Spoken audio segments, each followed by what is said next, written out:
September 5 കൽക്കട്ടയിലെ വിശുദ്ധ mother Teresa. വിശുദ്ധ ആൽബേനിയയിൽ 1910 August 26 ജനിച്ചു. ആഗ്നസ് എന്നായിരുന്നു അവളുടെ ആദ്യ നാമം. മാതാപിതാക്കളുടെ ഇളയ സന്താനമായിരുന്നു അവൾ.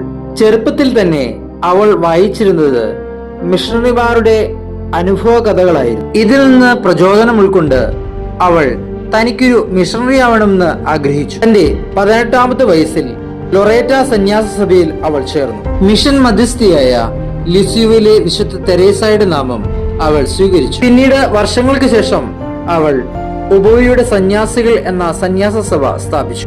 ഭാരതത്തിലെത്തി പാവങ്ങളുടെ അമ്മയായി തീർന്ന മദർ തെരേസയെ 1962 ഭാരതം പത്മശ്രീ നൽകി ആദരിച്ചു. 1997 സെപ്റ്റംബർ 5 വിശുദ്ധ നിത്യസമ്മാനത്തിനായി വിളിക്കപ്പെട്ടു.